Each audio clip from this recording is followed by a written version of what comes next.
We have got to get up. Come on. He's gonna be in here. I know, but they keep pushing on you and they keep pushing on me. So straight off the bat, you can see that with Margaret, she's someone who's very defiant. Somebody that doesn't like to be told what to do due to her own trauma. It's quite sad because right now, you're two lovely ladies here to help her out with some PT lessons. And she's being, you know, pretty much difficult. But in the end, she does allow them to come in and help her, which is good. But listen, we've just begun. Let's get into it. I'm sick of it. It keeps going back 6. Don't move, okay? Don't move. Your weight is 632.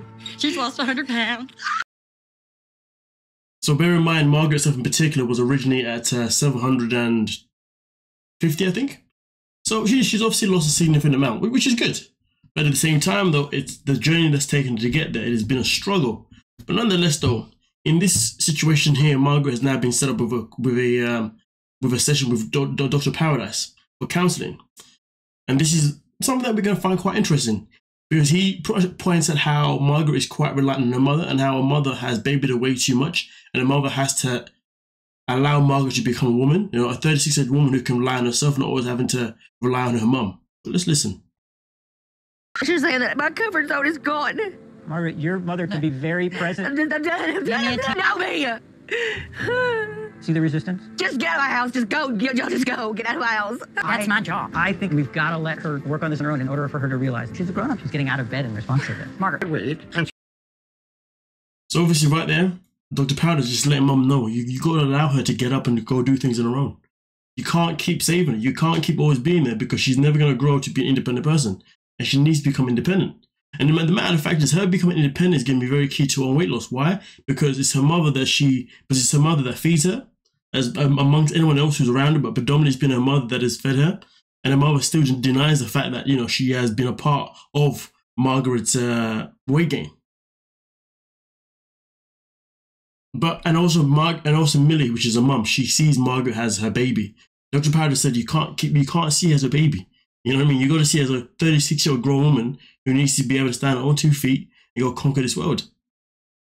But nonetheless, though, in this one itself in particular, as you can see, Dr. Now says we checked her weight and she's gone up from she's gone up to 5'48" from 5'16". So even though she lost weight last time, she's now in the business where the weight has now come back up again, which is quite sad. And well, let's get into it. She's up to 5'48" from 5'16". So she gained 32 pounds 5 months after weight loss surgery. So let's let that sink in. After she got to 620, as we saw, she then had surgery. And usually after surgery, that's when somebody's meant to continue losing weight. You know what I mean? Obviously to continue progressing. But with Margaret over here, it went backwards. So with that being said, she was then put in a position where they kept her in hospital and kept her in a controlled environment to help her lose some more weight. But hey, when it came to Margaret being cleaned up and being, you know, and being asked to do certain things by some of the nurses, she just did not want to reply. Let's check it out. So you're not going to answer? Okay, well, can we just clean me? Let's just start that step first. I'm not going to have y'all push me around. I'm sorry. I've been through hell and back. I'm not having nobody push me around. The sad thing about it is that nobody was pushing her around. They came in to clean her up. Margaret cannot clean herself up. She's got so much going on underneath all that skin that of course she needs to be cleaned up to make sure that infections don't happen. But hey, she has an issue with being told what to do, which obviously stems from somewhere. But hey, she definitely wasn't being fair in this situation. Weight loss surgery and you're responsible for your health. Yep. This is not in here to sit down and manipulate everything and get everything you want. You want to stay in bed and eat yourself to death and not walking and let everybody leave you alone and not do physical therapy. You crying because you want to manipulate people. Yeah, okay, I've been with the system. I did it all. Now, Dr. Now did say to her that, you know, you're basically mocking the system. You know, you're taking the mick, you're taking the piss. You know, obviously in terms of, you know, her being in this situation. And of course, we all know about how it all works out in terms of the system itself in particular. But hey, listen, Dr. Now came in to just tell her the truth.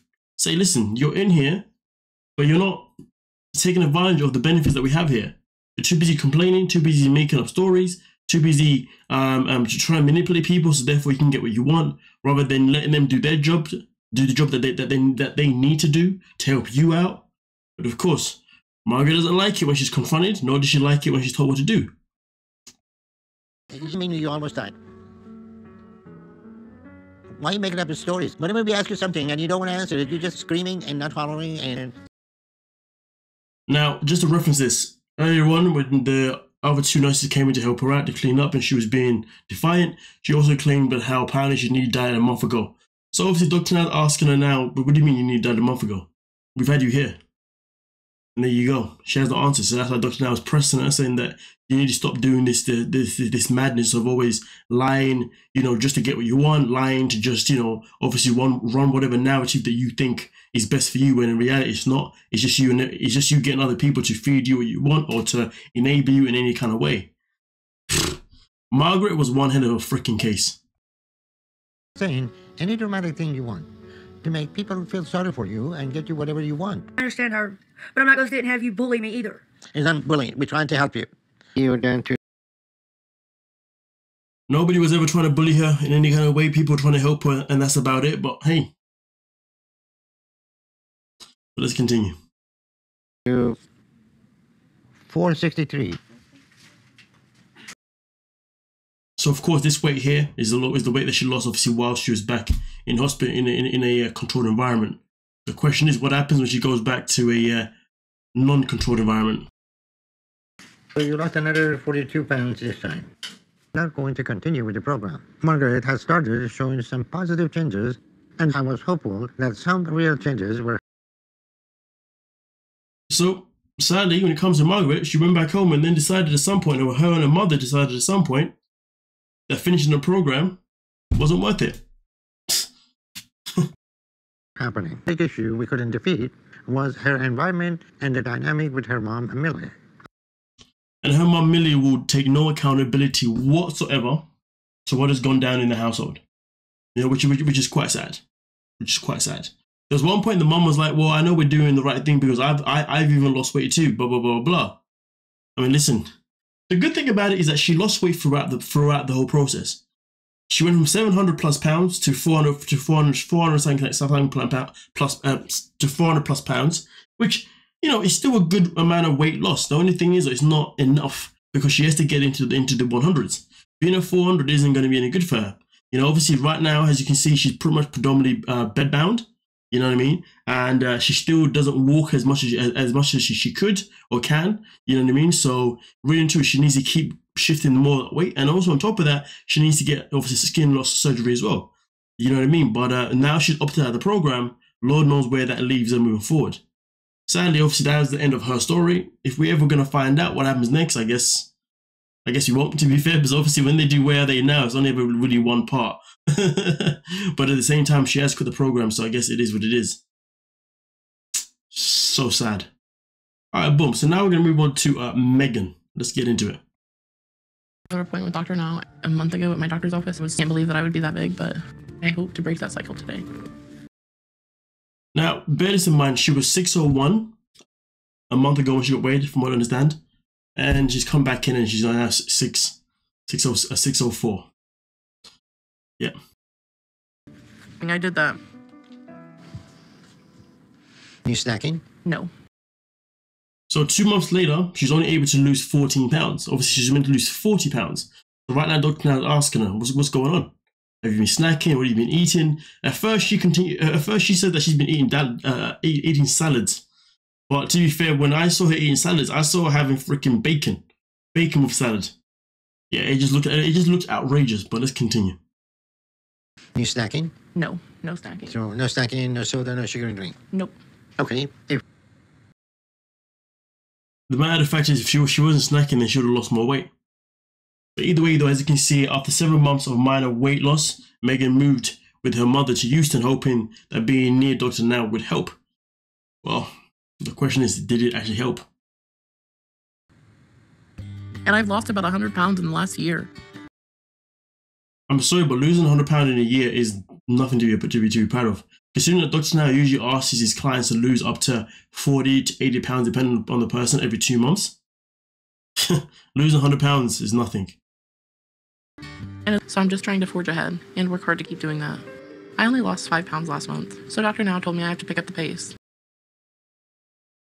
And this is the problem. She's always losing small amounts of weight.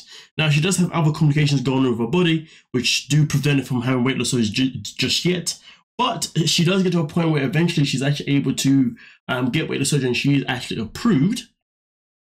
Okay, step on, please.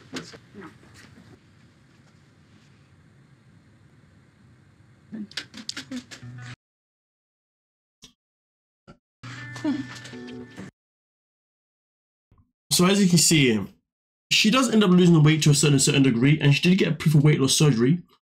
But the problem is that once she kind of got with it, she then decided to move back to where she came from. And Dr. Now wasn't really happy with that, because he felt like her being in use for longer would have been better, because her environment where she normally stays is the reason why she is where she's at weight-wise. And also her mother's not helping either, do you see what I'm saying? But also on top of that, just like Margaret, she also has not necessarily opted out of the program, but now she thinks that she's going to have everything under control and she can do the rest all by herself pretty much. Now she's had the surgery. I mean, listen, the matter of the fact is this: if you're going to go into something like this, you should go into it fully committed until the end. Fully committed until you get to your end result. Going into it and then saying, oh, okay, after like however long it's going to be, it's just not the one. Because at the end of the day, to get to that weight goal you're meant to get to, you need consistency, and you need to follow the whole program till the end, not just pick and choose when you want to be in it and when you don't want to be in it. But hey, these are the life choices that these women obviously are making, and if they feel like this is what they think is best, then it is what it is. But sadly, both of them have mothers who aren't that great, especially Megan, to be fair, because her mom was still eating fast food around her when she was trying to lose weight. You see what I'm saying? And also, her mom doesn't really encourage her that much at all. And mom just says, oh, that's good. £2, oh, that's fine. £3, oh, that's not too bad. So, you know, the support that she has from mother, again, doesn't help to the slightest. But nonetheless, though, this is the problem when you're dealing with people, when you're dealing with two women who are pretty much mama's girls. I don't even know if there's a saying for that. I know there's mama's boy. I don't know what it is for girls, you know what I mean? But nonetheless, though, let me know what you're thinking down below in the comment section and we can talk about it. Peace.